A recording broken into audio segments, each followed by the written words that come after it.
हुआ था। इतना चारों ओर अंधेरा छाया हुआ था, इतना अंधेरा कि नजदीक में भी अगर कोई खड़ा है तो उसे पहचानना मुश्किल हो जाए।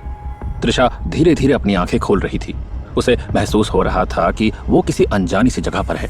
साथ ही वो बहुत कमजोर भी महसूस कर रही थी। तभी आसपास का माहौल देखकर वो अचानक से उठ खड़ी होती है। तब उसे महसूस होता है कि उसके हाथ पांव में जंजीर बंधी हुई है। जिस जगह पर त्रिशा थी वहां से चारों तरफ से भिन्न भिन्न की आवाज आ रही थी। त्रिशा के कानों में ऐसा लग रहा था जैसे वो किसी मधुमक्खियों के छत्ते में आकर रुकी हो। वो एक खौफनाक जगह है जहां त्रिशा ने आंखें खोली थी। उसे यकीन नहीं हो रहा था कि उसे किसी ने कैद कर लिया है। वो जानना चाहती थी आखिर क्यों उसे इस तरह बंदी बनाकर रखा गया है, लेकिन वहां कोई था ही नहीं जिससे वो ये सवाल कर पाए। चारों ओर सिर्फ टिड्ढों की तरह दिखने वाले कीड़े ही दिखाई दे रहे थे। त्रिशा बहुत ज्यादा डर चुकी थी। उसकी आंखों में आंसू भरे थे, लेकिन वो हिम्मत वाली लड़की थी। उसने बचपन में ही अपनी माँ को खो दिया था और माँ के जाने के बाद अपने पिता के साथ अकेले जीवन बिताया था। अच्छा बुरा वो बहुत बेहतर तरीके से समझती थी।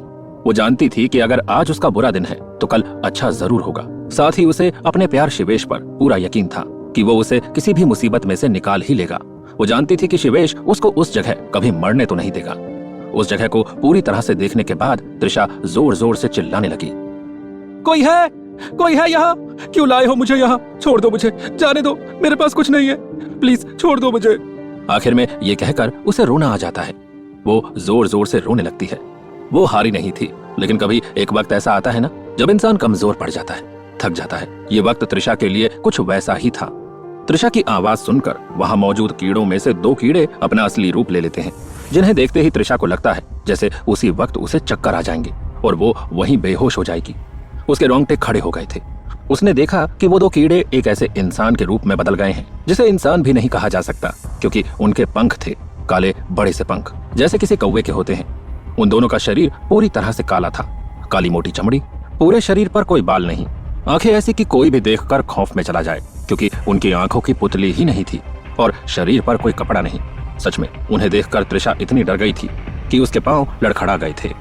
कुछ देर के लिए उसने अपनी आंखें बंद कर ली और मन में कहने लगी, ओह गॉड, काश कि ये सिर्फ एक बुरा सपना हो। इतना कहकर अपनी आंखें मीचते हुए वो मन में कहती है, एक बुरा सपना है, ये बुरा सपना है, ये बुरा सपना है। त्रिशा संभाल खुद को, ये बस एक बुरा सपना है। ऐसा कहते हुए वो खुद को समझा रही थी और फिर उसने धीरे धीरे अपनी आंखें खोली। उन दोनों कीड़ों को अपनी आंखों के सामने देखकर उसने फिर से तुरंत अपनी आंखें बंद कर ली और 2 कदम पीछे ले लिए। तभी वहां उसके पैरों में बनी जंजीर की आवाज गूंज गई। फिर त्रिशा धीरे से बड़बड़ाने लगी, प्लीज मेरे करीब मत आना, दूर रहो मुझसे, प्लीज मेरे पास मत आना। त्रिशा की यह बात सुनकर वो दोनों कीड़े रुक जाते हैं और उनमें से फिर एक अपनी मोटी और भयानक आवाज में त्रिशा से कहता है, अगर तुम चाहती हो कि हम तुम्हारे करीब ना आए तो अपनी आवाज बंद रखो, यहाँ चिल्लाने की जरूरत नहीं है। त्रिशा तुरंत अपना सर हिलाती है और कहती है, हाँ, मैं नहीं चिल्लाऊंगी, मैं चुप रहूंगी। ये सुनकर वो दोनों चुपचाप त्रिशा को देखते रहते हैं और त्रिशा अपनी आंखें बंद कर लेती है और लंबी लंबी सांस लेने लगती है। वो दोनों जैसे ही मुड़कर जाने लगते हैं तो त्रिशा फिर जोर से चिल्लाती है, बचाओ बचाओ, क्या कोई मुझे सुन पा रहा है? शिवेश, क्या तुम यहीं कहीं हो? त्रिशा को चिल्लाता हुआ सुन वो दोनों फिर से त्रिशा की तरफ पलटते हैं। उन दोनों को अपनी ओर आता देख त्रिशा डर जाती है और सहमी हुई कहती है, सॉरी, अब नहीं चिल्लाऊंगी। वो दोनों घूर के त्रिशा को देखते हैं, फिर वहां से 4 कदम आगे बढ़कर कीड़ों का रूप लेकर वहीं सामने दीवार पर बैठ जाते हैं। उस पत्थर की गुफा में चारों ओर अंधेरा था। त्रिशा के कई जगह से कपड़े तक फट गए थे। उसके चेहरे पर धूल मिट्टी और गुफा की कालिक लगी हुई थी। अगर बाहर कोई उसे देख ले तो उसे पहचान न पाए। जो 21वीं सदी में रईस बाप की लड़की थी और 16वीं सदी में एक राज्य की राजकुमारी, वो आज एक ऐसी दुर्लभ स्थिति में थी जिसकी उसने कभी कल्पना भी नहीं की थी। वहीं एक टिड्डा उड़ते हुए उस गुफा में बने पत्थर के सिंहासन के सामने जाकर बैठ जाता है जहां पहले वो बैठा था। उसके बैठते ही सफेद रंग का टिड्डा उड़ते हुए आता है और अपने सिंहासन पर बैठते हुए अपना असली रूप ले लेता है। सफेद टिड्डे के रूप में हेलन जैसे ही अपना रूप लेती है, वहां मौजूद सभी टिड्डे एक पल के लिए एक साथ भिन्न भिन्न करके आते हैं, जोर जोर से आवाज करते हैं, फिर एक साथ कुछ ही देर में खामोश हो जाते हैं, जैसे वो सब टिड्डे हेलन का स्वागत कर रहे हों। हेलन ने आज एक खूबसूरत सा रूप ले रखा था। वो सच में बहुत ही खूबसूरत लग रही थी। उसने अपने सामने मौजूद टिड्डे से कहा, क्या तुम्हें वो छल्ला हासिल हुआ? उस टिड्डे ने ये सुनते ही अपनी नजरें झुका ली और कहा, नहीं, जब भी हम उसे उसकी उंगली से लेने की कोशिश करते हैं उसमें से एक ऊर्जा निकलती है। जिससे हमारे शरीर पर घाव हो जाते हैं। इस वजह से हम उस लड़की को छू भी नहीं पा रहे हैं। यह बात त्रिशा की हो रही थी। त्रिशा के हाथ में पहनी हुई अंगूठी में बहुत शक्ति थी। उसे जिसने भी पहनाया था वही उसे निकाल सकता था, और अगर कोई और उसे निकालने की कोशिश करता है तो उसमें से एक रोशनी निकलती है जो किसी भी इंसान, जानवर या वस्तु को जलाने में सक्षम होती है। उस टिड्डे की बात सुनते ही हेलन गुस्सा हो जाती है और चीखते हुए कहती है, अगर ऐसा है तो जाओ उसके हाथ काट दो। किसी भी हालत में उससे उस छल्ले को मेरे पास लेकर आओ, और अगर तुम लोगों से ये नहीं हो पाए तो बताना, मैं खुद जाकर उसको खत्म कर दूंगी। वो टिड्डा इंसान से कीड़े का रूप लेता है। तभी वहां एक चमगादड़ उड़ते हुए आ जाता है, एक बड़ा सा चमगादड़। वो चमगादड़ उस पूरी जगह में 2 चक्कर लगाता है और फिर हेलन के सामने बैठकर कहता है, माफ कीजिएगा हेलन जी, लेकिन मुझे तो आपकी बात सही नहीं लगी। उस चमगादड़ की ये बात सुनकर हेलन हैरान हो जाती है। उसे घूर कर देखने लगती है। हेलन को उस चमगादड़ की बात एक तीर के जैसे चुभ गई थी। हेलन को बिल्कुल भी पसंद नहीं था कि कोई उसके फैसलों में दखलंदाजी करे या उसके फैसलों के खिलाफ जाए। यहाँ तक कि वो अपने घमंड में इतना चूर थी कि कोई उसे किसी भी तरह की राय दे उसे बर्दाश्त नहीं था। हालांकि वो चमगादड़ ये बात अच्छे से जानता था, फिर भी उसने हेलन से पंगा लेने की हिम्मत की। हेलन गुस्से से उसे देख रही थी। तभी एक जगह पर उल्टा लटके हुए उसने कहा, अरे हेलन जी, आप तो गुस्सा हो गई। हम तो आपके भले के लिए ही कह रहे थे। आखिर हूँ तो आपका ही गुलाम। जितना मैं जानता हूँ कि उस लड़की के प्रेमी के पास समय चक्र के बचे हुए सारे छल्ले हैं, और आप तो अच्छे से जानती हो जिसके पास वो छल्ले होते हैं उससे वो लेना आसान नहीं होता। अगर हम उस लड़के के सामने उसकी प्रेमिका को कष्ट देंगे, तकलीफ पहुंचाएंगे, तो वो हार कर हमें खुद से वो छल्ले दे देगा। इसमें आपका भी भला होगा और साथ में मेरा भी भला।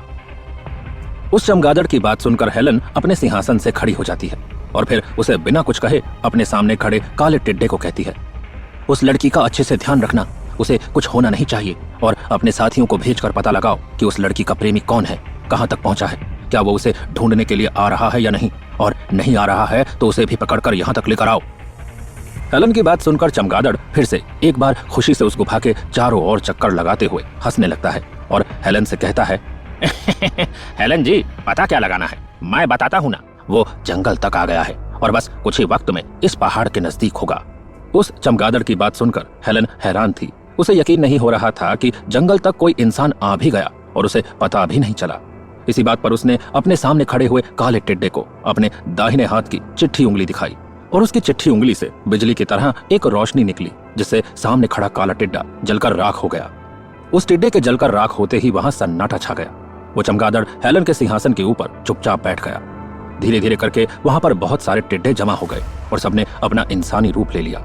फिर हेलन ने सबको सुनाते हुए कहा, ऐसा कैसे हो सकता है कि जंगल तक कोई इंसान आए और मुझे पता भी ना चले? तुम सब जानते हो इसकी सजा क्या हो सकती है। अभी अभी तुम सबने अपनी आंखों के सामने देखा है। उस इंसान के एक एक कदम की खबर अब मुझे होनी चाहिए। जाओ पता लगाओ कि वो कहां तक पहुंचा है। सभी टिड्डों ने खामोशी से अपना सर झुकाया और कीड़े का रूप लेते हुए वहां से उड़ गए। हेलन पीछे मुड़कर अपने सिंहासन के ऊपर लटके चमगादड़ को देखकर कहती है, तुम्हें यहाँ से जाने के लिए कहना पड़ेगा या तुम खुद जा रहे हो? तब वो चमगादड़ हेलन के सामने आकर बैठ जाता है और कहता है, हेलन जी, मैं तो आपसे बस एक विनती करना चाहता था। मैंने आपको इतनी अच्छी जानकारी दी, उसके बदले में मैं एक ही इनाम चाहता हूँ। चमगादड़ की ये बात सुनकर हेलन उसकी तरफ अपना हाथ उठाते हुए अपनी चिट्ठी उंगली आगे करती है। ये देख चमगादड़ घबराते हुए कहता है, अरे नहीं नहीं नहीं, मुझे नहीं, अभी मुझे नहीं मरना है। फिर अपनी जगह से उड़ते हुए कहता है, ठीक है, आप मत दो कोई इनाम, नहीं चाहिए मुझे। चमगादड़ के ऐसा कहते ही हेलन अपना हाथ नीचे कर लेती है। कुछ पल चमगादड़ खामोश रहता है, फिर मुड़कर जाते हुए कहता है, मैं तो आपके भले के लिए ही कह रहा था, लेकिन मरना कौन चाहता है? अच्छा करो और बदले में मौत को करीब से देखो। भला ये क्या बात हुई? चमगादड़ को इस तरह जाता देख हेलन उसे रोकती है और पूछती है, रुको, जो कहना है साफ साफ कहो, क्या चाहते हो तुम? चमगादड़ धीरे से हेलन की ओर मुड़ता है और धीरे धीरे उड़ते हुए कहता है, मैं तो बस चाहता था कि उस लड़की को एक बार देख लूं, उस लड़की से मिल लूं, ताकि उसके हाथ में पहना हुआ छल्ला देखकर ये पता लगा पाऊं कि वो छल्ला कौन सी सदी का है। अगर मुझे ये पता लग जाता है तो आपकी ही मदद होती। चमगादड़ के इतना कहते ही हेलन उससे कहती है, तुम कैसे पता लगा सकते हो? सारे छल्ले तो एक जैसे दिखते हैं। तब वो चमगादड़ कहता है, हाँ सच है, सब एक जैसे दिखते हैं, लेकिन हर छल्ले के पीछे उस सदी का अंक लिखा होता है। आप नहीं जानती, पर मेरी नजर बहुत तेज है। जब मैं इंसान की योनि में था तब तो मैं 3 मील की दूरी से भी देख लेता था। क्या हेलन उस चमगादड़ को त्रिशा से मिलने की इजाजत देगी? आखिर वो चमगादड़ त्रिशा से क्यों मिलना चाहता है? और क्या शिवेश त्रिशा को हेलन के जाल से बचा पाएगा या खुद उसके जाल में फंस जाएगा? जानने के लिए सुनते रहें समय योद्धा फौजी।